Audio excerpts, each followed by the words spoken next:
13 सितंबर 2005। आखिर क्यों इंग्लैंड में टेस्ट सीरीज जीतने पर इतना जश्न मनाया गया? क्या ये कोई आम टेस्ट सीरीज थी? नहीं दोस्तों, ये थी एशेज 2005। 1986 इंग्लैंड ऑस्ट्रेलिया को सीरीज हराती है। That's the direction he's headed.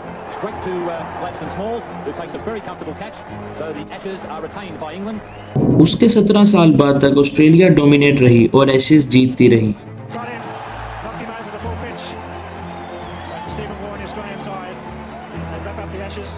अब बारी आती है एशेज 2005 की। इस बार भी हमेशा की तरह सबको यही लग रहा था कि ऑस्ट्रेलिया ये सीरीज आसानी से जीत जाएगी, और क्यों ना लगता जब एक टीम में Ricky Ponting, Adam Gilchrist, Shane Warne, Glenn McGrath और ब्रेट ली जैसे प्लेयर्स खेल रहे हो।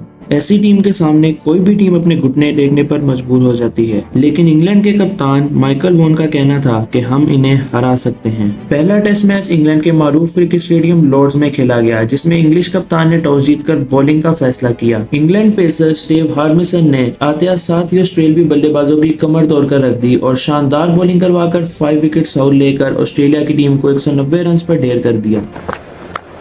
That's lovely cricket. By heaven, that's a good ball. Australians had been bowled out for just 190 in 40 overs. लेकिन इंग्लैंड शायद भूल रहा था कि उनके सामने कोई आम टीम नहीं बल्कि माइटी ऑस्ट्रेलिया है। ऑस्ट्रेलिया ने शानदार तरीके से कमबैक किया और ग्लेन मैकग्रा के हाथ में बॉल थमाई। ग्लेन मैकग्रा ने सिंगल हैंडेडली इंग्लैंड के 21 रन पर 5 खिलाड़ी आउट कर उनकी सारी उम्मीदों पर पानी फेर दिया। Oh, Flintoff gone too. This is brilliant. 5 for McGrath. 21 for 5.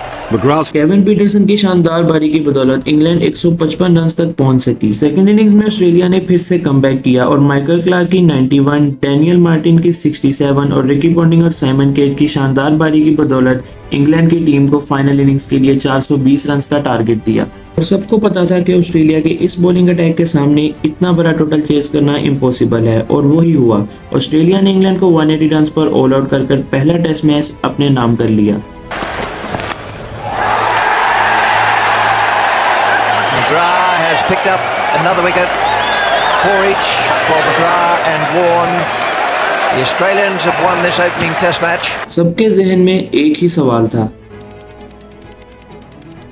लेकिन इंग्लिश कप्तान माइकल वॉन कुछ और ही सोच रहे थे। उन्होंने टीम को एक बार फिर हौसला दिया कि हम ऑस्ट्रेलिया को हरा सकते हैं। दूसरा टेस्ट मैच खेला जाना था इंग्लैंड के मशहूर स्टेडियम एजबास्टन में, लेकिन टॉस से ठीक 75 मिनट्स पहले वो हुआ जिसने सबको हैरान कर रख दिया।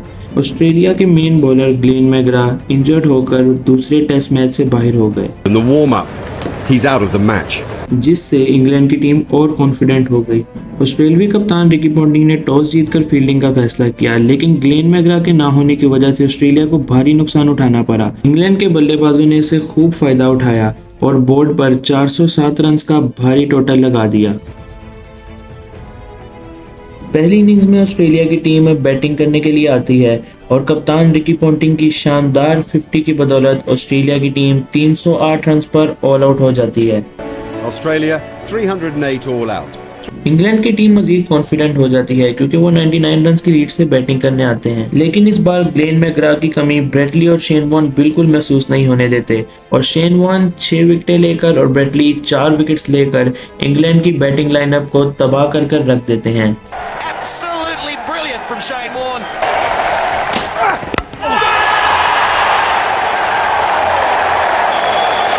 एंड्रयू फ्लिंटॉफ की 76 रन की शानदार पारी की वजह से इंग्लैंड 182 के टोटल पर पहुंचती है। Australians need 282 to win. Australia की टीम को दूसरा टेस्ट मैच जीतने के लिए 282 रन चाहिए थे, मगर एंड्रयू फ्लिंटॉफ आते साथ ही ऑस्ट्रेलियावी बल्लेबाजों की कमर तोड़ कर रख देते हैं। Beauty, yes. अब ऑस्ट्रेलिया की 137 रन पर 7 विकेट गिर चुकी थी, That has got to be out. मगर तब भी शेन वॉर्न और ब्रेट ली बेहतरीन बल्लेबाजी कर ऑस्ट्रेलिया की जीतने की उम्मीद को जिंदा रखते हैं और फिर एंड्रयू फ्लिंटॉफ अपनी 6ठी विकेट लेकर ऑस्ट्रेलिया की 9 विकेट्स गिरा देते हैं। मगर फिर भी ऑस्ट्रेलिया के टेल एंडर जीतने की उम्मीद को जिंदा रखते हैं और मैच को बहुत ही क्लोज ले आते हैं। ऑस्ट्रेलिया को ये मैच जीतने के लिए सिर्फ 3 रन चाहिए थे, लेकिन फिर स्टीव हार्मिसन एक किलर बाउंसर डालकर इस मैच को यहीं खत्म कर देते हैं।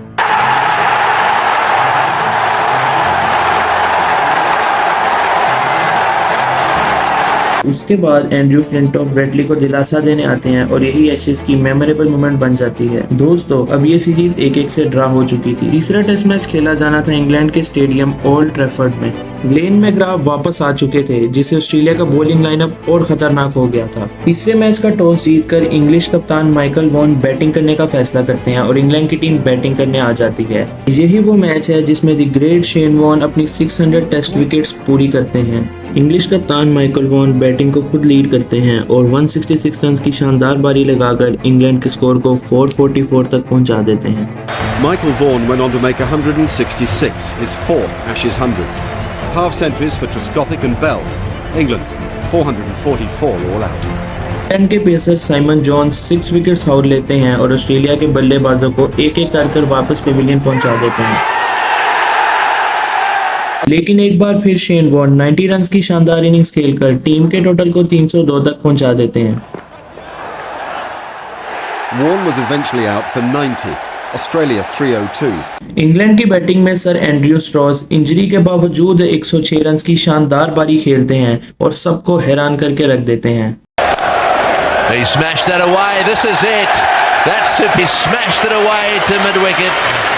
Andrew Strauss has made a fantastic century. Michael Vaughan 280 run पर इनिंग्स को डिक्लेयर कर देते हैं क्योंकि वो ये मैच ड्रॉ नहीं करना चाहते थे। 23 for Australia to win it. Australia की टीम 423 रन चेज करने आती है और कप्तान रिकी पोंटिंग एक बार फिर 156 रन की शानदार इनिंग्स खेलकर अपनी ग्रेटनेस शो कर देते हैं। At a quarter to 4. Australia 240 for 5 at that stage. 38 overs remaining. दोस्तों ये इस मैच का आखिरी दिन था और इंग्लैंड दूसरे सेशन के बिल्कुल आखिर में ऑस्ट्रेलिया की 7 विकेट्स गिरा देता है। दिन खत्म होने में सिर्फ 25 गेंदें बाकी थी और रिकी पोंटिंग भी अपनी विकेट गंवा देते हैं।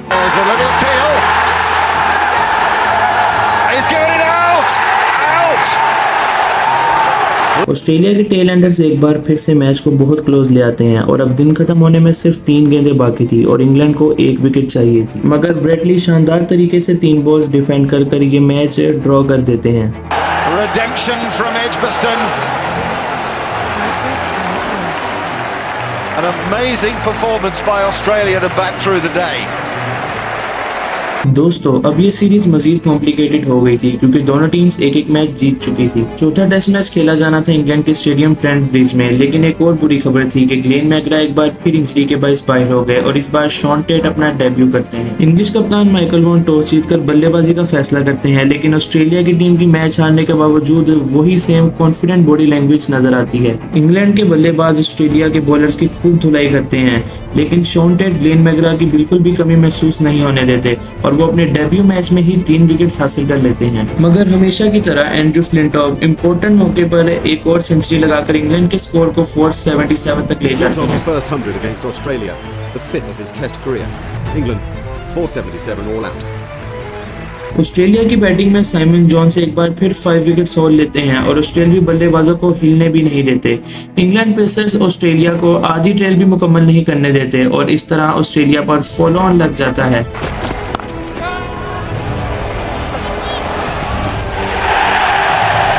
A 5th wicket for Simon Jones.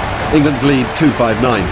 And moments later, Michael Vaughan became the first captain to ask Australia to follow on since. Australia जैसी टीम पर फॉलो ऑन लगना उनके लिए बहुत ज्यादा शर्मिंदगी की बात थी और इंग्लिश कप्तान माइकल वॉन पहले ऐसे कैप्टन बन चुके थे जिन्होंने ऑस्ट्रेलिया पर फॉलो ऑन लगवाया। लेकिन वो कहते हैं ना, comebacks are better than setbacks. Australia ने शानदार कमबैक किया और Justin Langer, Ricky Ponting, Simon Katich और माइकल क्लार्क की बेहतरीन इनिंग्स की बदौलत ऑस्ट्रेलिया 387 के टोटल पर पहुंची और इंग्लैंड की टीम को चौथा टेस्ट मैच जीतने के लिए 129 रन का टारगेट दिया।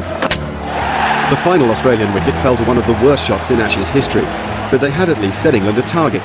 129 was needed to go 2-1 up in the series. देखने में तो ये टारगेट बहुत ही आसान लग रहा था, लेकिन सामने दी माइटी ऑस्ट्रेलिया खड़ी थी जिनके लिए क्रिकेट में कुछ भी करना इम्पॉसिबल नहीं है और वही हुआ। शेन वॉर्न ने अकेले ने इंग्लैंड के टॉप ऑर्डर को तबाह कर रख दिया। इंग्लिश बल्लेबाज Kevin Pietersen, Ian Bell, Michael Warne और सर एंड्रयू स्ट्रॉस सब एक कर वापस पवेलियन लौटते गए। अब ये मैच मजीद फंस चुका था। इंग्लैंड को जीतने के लिए 13 रन चाहिए थे और ऑस्ट्रेलिया को 3 विकेट्स, लेकिन English tail enders Ashley Giles और मैथ्यू होगर्ड ने इन इंतहाई पुरसकून तरीके से ऑस्ट्रेलिया की टीम को ये मैच 3 विकेट से हरा दिया।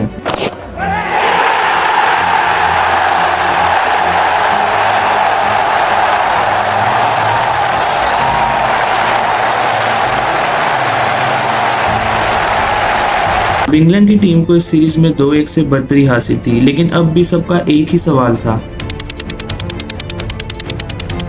ऑस्ट्रेलिया के प्लेयर्स मायूस होने लगे क्योंकि वो नहीं चाहते थे कि उनकी 17 साल की विनिंग स्ट्रीक टूट जाए, लेकिन इंग्लिश कप्तान माइकल वॉन ये ठान कर आए थे कि वो ऑस्ट्रेलिया को इस बार सीरीज हराएंगे। दोस्तों, अब बारी आती है फाइनल गेम की। 5वां टेस्ट मैच खेला जाना था इंग्लैंड के मशहूर क्रिकेट स्टेडियम ओवल में। इंग्लिश कप्तान माइकल वॉन टॉस जीतकर बैटिंग का फैसला करते हैं। हमेशा की तरह इस बार भी शेन वॉन अपनी ग्रेट बॉलिंग का मुजाहिरा कर इस मैच में भी 6 विकेट्स हाउल ले लेते हैं। इंग्लैंड की बैटिंग में सर एंड्रयू स्ट्रॉस एक बार फिर 129 रन की शानदार बैटिंग कर इंग्लैंड के स्कोर को 377 तक पहुंचा देते हैं।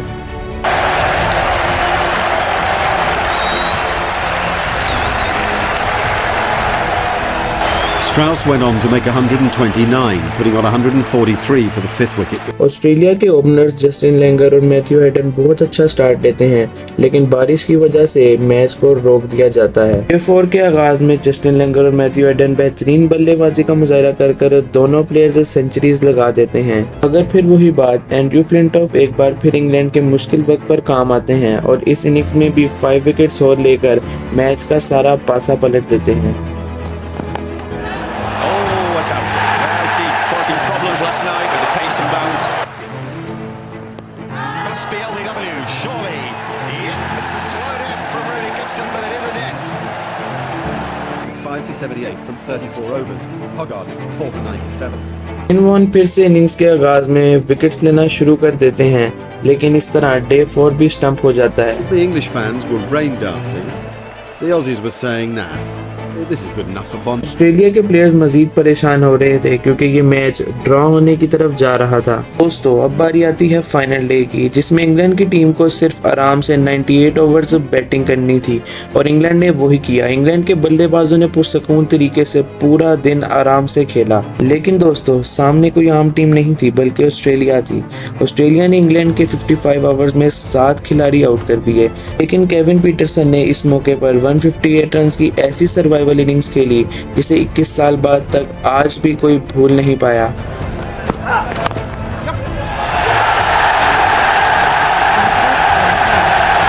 And that's a beautiful stroke with which to make your maiden test century. The last test match of an Ashes series.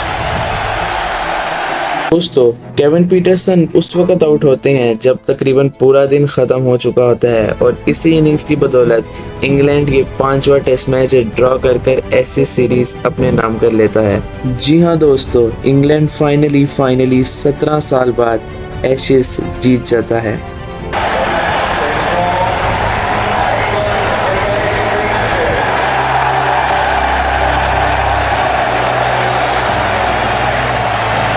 अब फाइनली ऑस्ट्रेलिया का 17 साल का घमंड टूट चुका था और एशेज वापस अपने घर लौट गई थी। दोस्तों, ये सीरीज इतनी ग्रेट थी कि इसमें एक नहीं बल्कि दो प्लेयर ऑफ द सीरीज बने, एक शेन वॉन और दूसरे इंग्लैंड के एंड्रयू फ्लिंटॉफ। दोस्तों, टेस्ट सीरीज तो बहुत खेली जाती हैं, लेकिन एक ऐसी सीरीज जिसे लोग 21 साल बाद तक याद रखें, उसे कहते हैं the greatest test series ever played.